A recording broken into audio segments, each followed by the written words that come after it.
I've been around broadcasting, mostly radio, for 70 years because my father was interested in radio down in Tennessee. He was a self-taught engineer, and he fixed people's radios for them. And he didn't have any money, but he talked a friend into putting up money and putting a radio station in a little town called Cookeville, Tennessee, when I was 3 or 4 years old. And I watched him.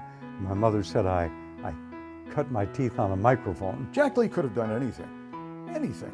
But I'm really happy that he decided to go into radio. Wow, what an icon. I started with Detroit Public Schools, had a very good program, and had an FM radio station back when only schools had FM radios. So I started acting on that. I'd get a bus pass and get out of class and go over to that radio station and be in little radio dramas. And then from that I started doing professional acting. I was taking dramatics from the Tonto on the Lone Ranger show, John Todd, and I got in those ABC programs for some very small parts. In the Lone Ranger show, there was a character, the Lone Ranger's nephew, Dan Reed, the son of his sister, who lived back east. And he would come out every summer on a stagecoach when kids were out of school. It was a character for them to relate to, I guess. And it was paid as a non-principal, which meant you got paid a half scale, and you had to have something like fewer than 4 lines. And so it usually involved being kidnapped by bad guys from the stagecoach, and the Lone Ranger and Tonto then rescuing me. So I had lines like, "You guys better," and then at the end, "Golly, Lone Ranger," and that was about it. My first station in Milwaukee was the old WAUX in Waukesha. I came as program director, and I did an on-the-air shift using the name Jim Sanders, which is my first and middle name, which I'd used in Detroit. And after about a year of that, I got offered a job to go back on the air doing Top 40 at WOKY. So in late 1965, I joined WOKY as assistant program director and did various shifts there and worked there till 1970. And that was my last on-the-air job. When Jack Lee was at WOKY, this guy had a 50 share of audience. Now that's never happened since Jack Lee did that. He was on, I think he was doing nights at WOKY in the 60s. And he literally had an Arbitron book that gave him a 50 share. That in itself is pretty unbelievable. This is the Jack Lee 9 to Noon Show on Fun 11 WOKY with Otis Redding now in the dock of the bay. Radio's theater of the mind. Jack was the best at it. And Jack is an actor by trade, as we all know. Maybe that was it, I don't know. But you put Jack Lee on the air, and people were mesmerized by him. I'm glad I never had to compete with Jack Lee on the air. Jack and I started working together in the 60s at WOKY, and we changed shifts constantly at that time. We were working all different shifts. So he ended up on the morning show, I ended up in middays. And in 1970, he went to WTMJ to become program director, and I took over the morning show because he recommended me. It turned out to be a great move. So then, eventually, I went to WEMP for a better offer, and as the station had problems, they needed a new program director. So I recommended Jack Lee. So Jack came to work at WEMP and became my boss. He was a tough boss, but he was a good boss, and we did well. He really made the station successful. I've never come across someone who could do a perfect radio Santa Claus the way Jack Lee can do it.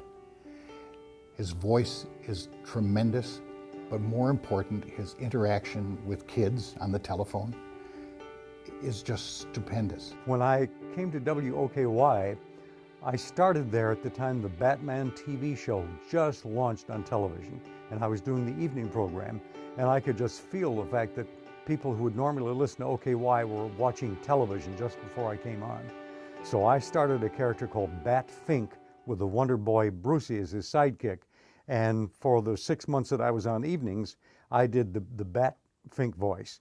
It was kind of a guy like that who lived down in the sewers under Midtown Milwaukee, you know, and one of them Schlitz beer trucks turned over on Sherman Boulevard, And it was all over the place. They spilled beer all over. It was terrible. I cut my tongue, but I got most of it up, you know. And he was that kind of a just disgusting character with a YMCA towel as a cape. And when I went into Days, they said, we love the voices, and now you're doing 9 to noon. Why don't you do some kind of a housewife character?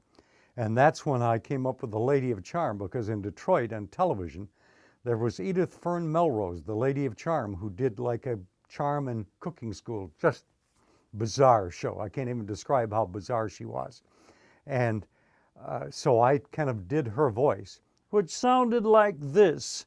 And so as a sidekick to Jack Lee, I did the Lady of Charm, and I would say, we got advice to the lovelorn, and I come in a little late this morning. It was icy out there, you know, in the parking lot at WOKY, and I got to tell you that I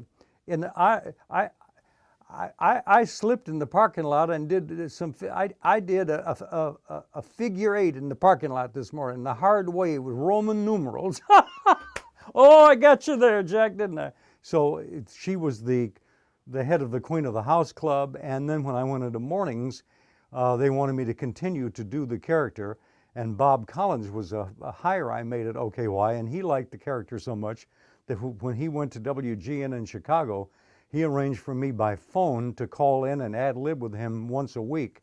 And for about 10 years, I did the Lady of Charm on WGN in Chicago while I was a general manager at EMP. Jack never loses sight of the audience.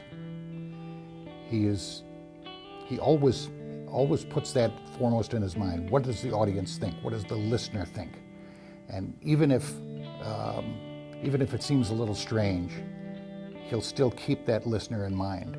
You know, anybody who worked in radio, when phone calls would come in and say, there's another crazy on the line, Jack would never say, no, don't call them crazies. Just think of them as lightly tethered to reality. Cutting through the bureaucracy and kind of loosening up and modernizing WTMJ was one of the things I was most proud of in my career. And then we had an automated background music station, and the change to WKTI format and call letters was a challenge. Jack asked me to be the production supervisor for this new station, so I got my first day job where I could work during sunshine hours. And that was primarily because of Jack. And I took the job, quite frankly, without knowing what it was and what it involved.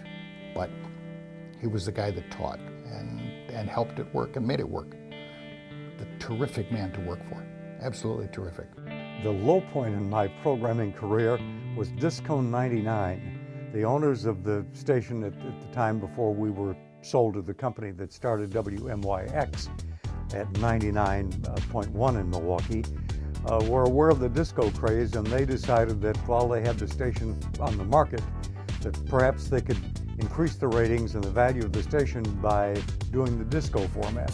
And so I warned them about the possibility of it being short-lived, but it was kind of interesting.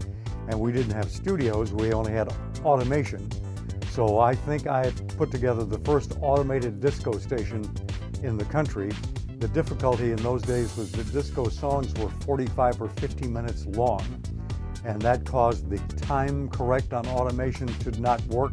And so you just, all kinds of crazy things happened.